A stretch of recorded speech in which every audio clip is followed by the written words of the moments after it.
School +2 history. जैसे कि कल आपने पढ़ा था मौर्य साम्राज्य के स्रोत, आज हम उसमें पढ़ेंगे चंद्रगुप्त मौर्य। चंद्रगुप्त मौर्य मौर्य साम्राज्य के संस्थापक।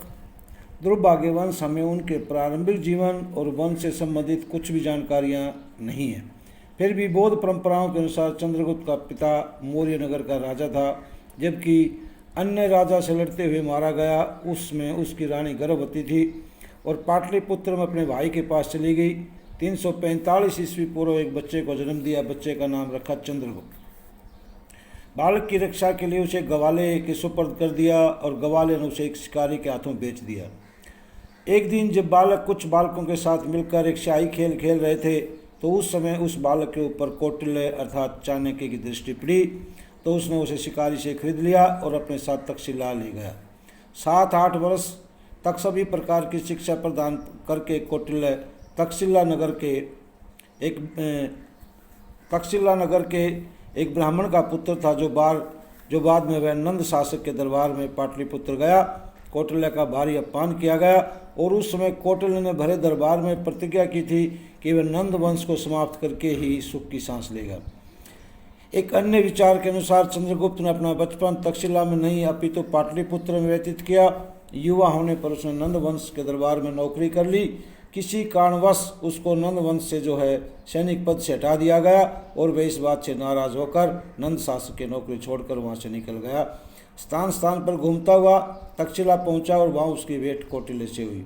ये पहले से ही कौटिल्य भी मौर्य वंश के विरुद्ध था और उसने भी नंद वंश का समूल नाश करने का प्रतिज्ञा कर ली थी। दोनों मिल चुके थे। चंद्रगुप्त के वंश के संबंध में बहुत से इतिहासकारों में काफ़ी मतभेद है। उनका विचार है कि चंद्रगुप्त नंद वंश का एक राजकुमार था और उसकी माँ का नाम था मूरा, जो शूद्र जाति की थी, इसलिए चंद्रगुप्त के वंश का नाम मौर्य पड़ गया। आज हम चंद्रगुप्त मौर्य की विजय। सबसे पहले उसने पंजाब को विजय किया 322 में। चंद्रगुप्त मौर्य ने अपने राज्य की स्थापना करने के लिए सबसे पहले उत्तर पश्चिम के पंजाब की ओर ध्यान दिया। 325 में सिकंदर भारत से लौट गया और उसके द्वारा विजित क्षेत्रों में अराजकता फैल गई। पंजाब में सिकंदर द्वारा नियुक्त फिलिप्स की हत्या करके और ऐसी स्थिति का लाभ उठाकर चंद्रगुप्त ने पंजाब पर आक्रमण किया।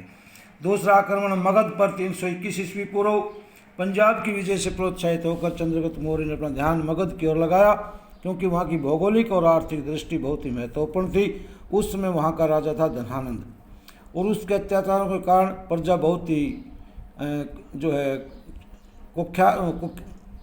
अपमान किया। और चंद्रगुप्त ने इसके अलावा 321 में मगध पर आक्रमण कर दिया और इसमें इतिहास में कोई विशेष जानकारी हमें नहीं मिली, परंतु इतनी बात स्पष्ट है, दोनों राजाओं में भयंकर युद्ध हुआ। तीसरा है सेल्यूकस से युद्ध। चंद्रगुप्त मौर्य ने सबसे महत्वपूर्ण लड़ाई सेल्यूकस के साथ की।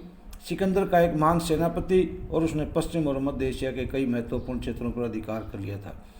305 में भारत पर आक्रमण किया। इस लड़ाई में चंद्रगुप्त ने सेल्यूकस को हरा दिया और सेल्यूकस ने 4 प्रांत काबुल, कंधार, हिरात और बलूचिस्तान चंद्रगुप्त को सौंप दिए और अपनी पुत्री का विवाह भी चंद्रगुप्त के साथ कर दिया।